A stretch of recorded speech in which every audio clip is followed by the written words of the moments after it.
Hello and welcome to my channel. In this one I'm going to be showing you a part of the drawing process of this racing car. I'm going to be using colored pencils. Let's see. This is the Schumacher's Formula 1 racing car, and like I said, I'm going to be using colored pencils. I'm going to be using Faber-Castell Polychromos colored pencils. It's a slightly larger sized paper, about, I don't know, 10 by 13 inches or so. I said that I was going to show you a part of the drawing process. Unfortunately, this one didn't end quite as I expected, and I'm going to talk about that a little bit. Sometimes things just don't go the way the way they were planned. So this one actually ended up in a dustbin, like a crumpled piece of paper. Sadly, that happens every now and then. Not very often nowadays, but it does happen sometimes. Hours or days of hard work can go to waste.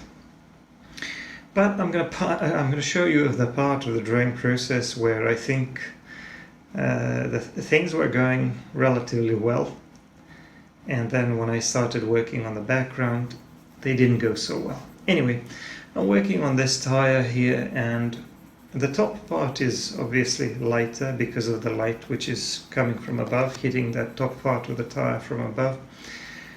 And I noticed a kind of a bluish tone in the reference photo, so I decided to go with this light phthalo blue and kind of make a transition towards the black. But of course it's not going to remain like this. It's going to be quite a bit darker, and there's going to be more texture there, like these lines and some other details, but I'm going to get there gradually, as you will see, because I want to create a nice looking texture that looks like an actual tire, and I want to create a gradual transition from that darker area onto that lighter bluish area. The paper I'm using is a Fabriano drawing paper, just plain white paper. And in this one, the reference photo is in the description, so if you want to check that out.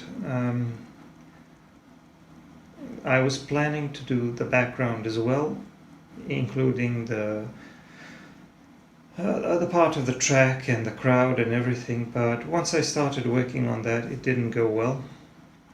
The main reason why it didn't go well was because I decided to experiment with pastels, and I often did manage to combine pastels successfully with colored pencils, but this time it just didn't work out. Here you can see that I'm actually able to go back and forth between the lighter and darker pencils. So normally on regular paper there's only so much you can do when you try to work from dark to light, but I was able to do a little bit of work, put in a little bit of detail on these tires by putting some light blue on top of the black. But like I said, there are limitations to that. I even added a touch of white, but that's mostly for blending purposes, because when you apply a lighter pencil on top of the darker one, you can basically soften the texture or muddy the colors a little bit.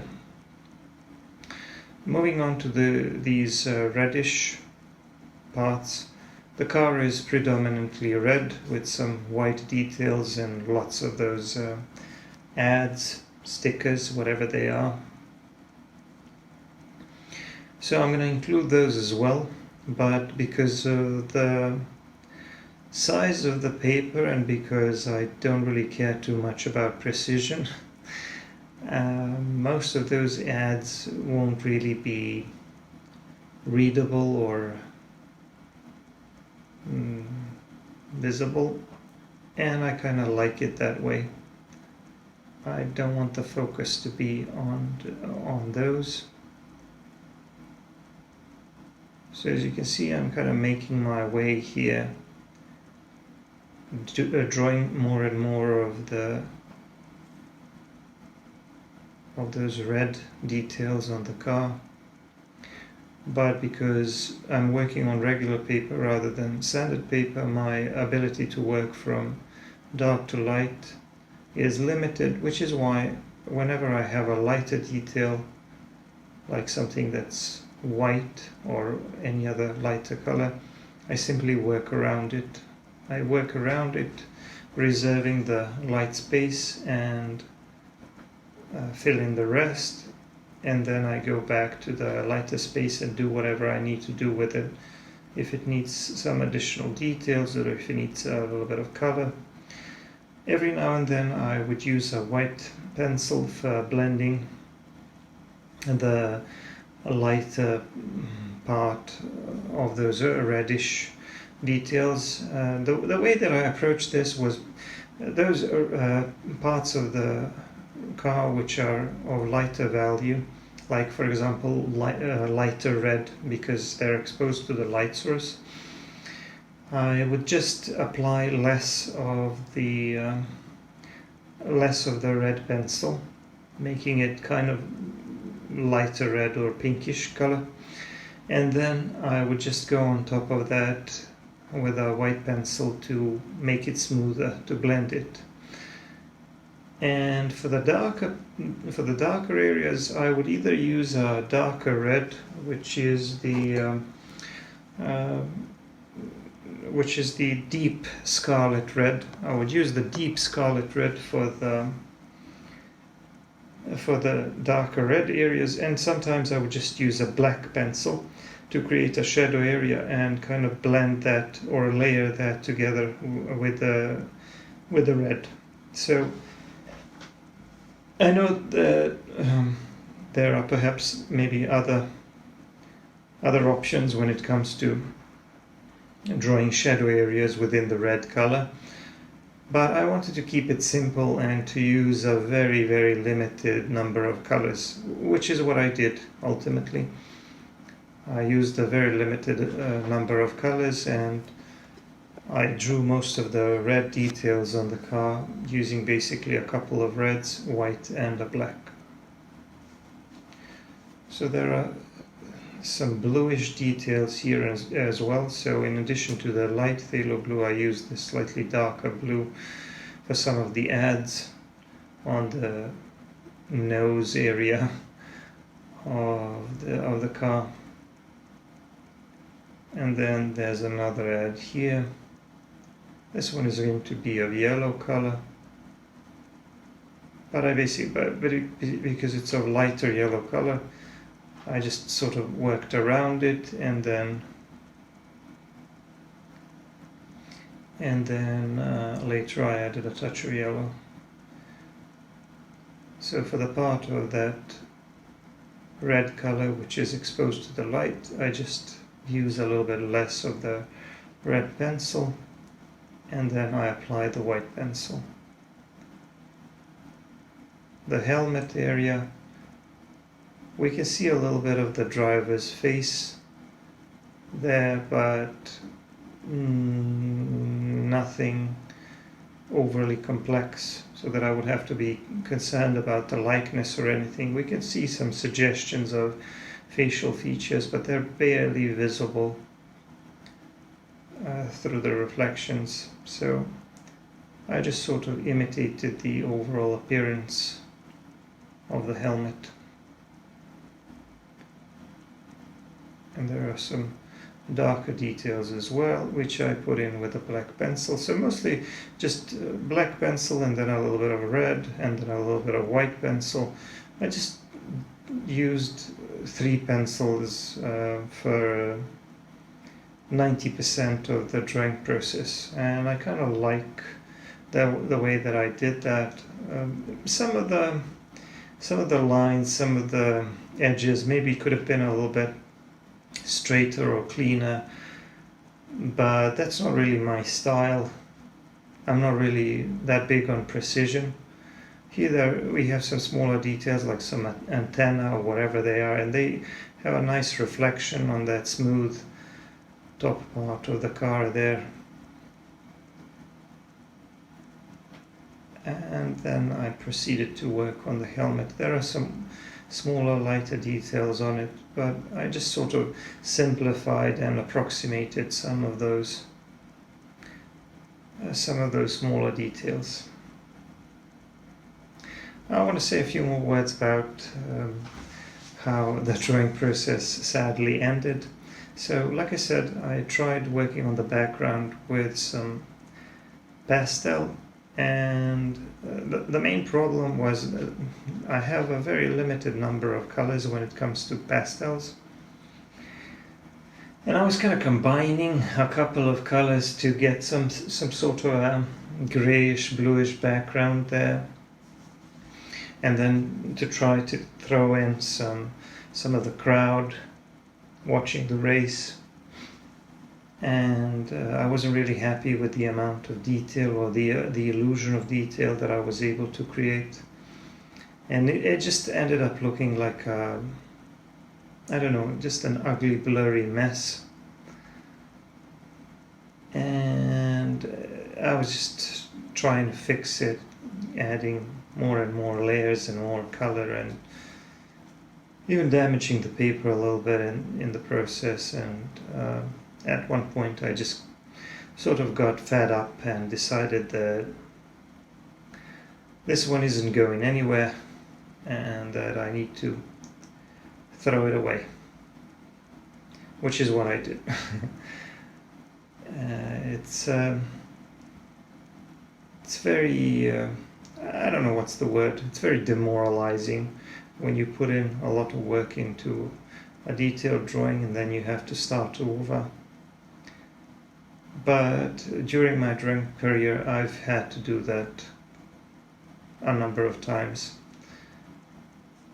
And it's just something that has to happen every now and then. I would like to say that I would like to be able to say that it's a part of the learning process, that every time you fail, you've learned something, but honestly, I don't really know if I've learned anything from this one.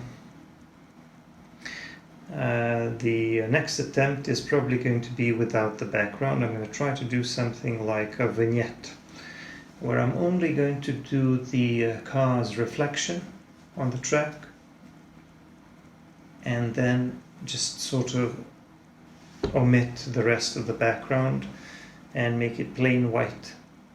I did like how the car looked on plain white background, so maybe that's what I should have done in the first place. Just try to draw the reflection or the shadow, whatever.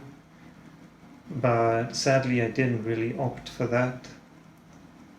I've been doing so many vignettes, and I've been talking a lot in my videos about vignettes and why they're so good, and why I decided not to create a vignette. I just thought that I needed to do the background, but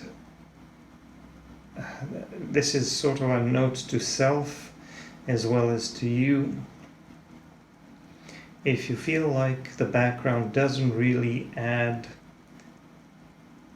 anything of importance to the artwork, why do it? Why would you feel that you need to fill in the entirety of the paper? You're just wasting energy. And we modern artists who have to produce content all the time, we have not only a limited amount of time and energy, but also a limited amount of creative energy and patience for every piece that we decide to devote our time and creativity and energy to.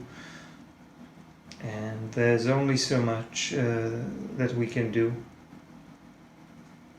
So maybe if somebody paid me a couple of $1,000 and told me that I have a half a year to do a very detailed drawing, of course I would do that, and of course I wouldn't mind putting in more work into drawing hyper-realistic background. But here, when I know that the focus is supposed to be on the car, I probably should have followed my own advice when it comes to compositions and vignettes. But as you can see, the drawing process was going pretty well. Within those red areas, which are probably the most important ones in terms of the shape of the car, I was able to create a very nice range of value from the darker red onto the lighter red areas, and I was able to capture some interesting details, some interesting shadows and reflections. So I think it was going pretty well, and that makes it probably even, that makes me even more sad that the first drawing failed. But hopefully the second one, which I already started working on, is going to go a little bit better. And if it fails again, well, I'm just gonna refund the money, because this is a commissioned drawing and I'm gonna have a little bit of a nervous breakdown. But hopefully it won't happen. Now, the interesting thing about the tires was that initially the one on the right, which is closer to our viewpoint, seemed a little bit smaller to me when I was looking at the recording, and I decided to make it just a little bit bigger, but I realized later that it was mostly because of the tilt of the camera, and that the difference wasn't that huge. So I made just some minor adjustments, and I got it to look a little bit more proportionate. There's some more yellowish details here and there on the side, and just adding a little bit more shadow here and there. So here, when I got to the fourth wheel, the drawing was almost done, and I was still putting in some of those bluish details and making a gradual transition between the black and the blue. I know that some of the edges now here look a little bit like they could be a little bit smoother and cleaner, but that's something that I was planning to clean up a little bit later, you know. But at this point I pretty much thought that I was done with this part of the drawing process, and I recorded this part of the drawing process because I wanted to show that to you. Once I started experimenting with the background, I didn't record, and it's a good thing I didn't, because it didn't go well at all. Well, this is what I wanted to show you for this time. I hope you enjoyed the video, and I'm going to see you in the next one. Bye bye.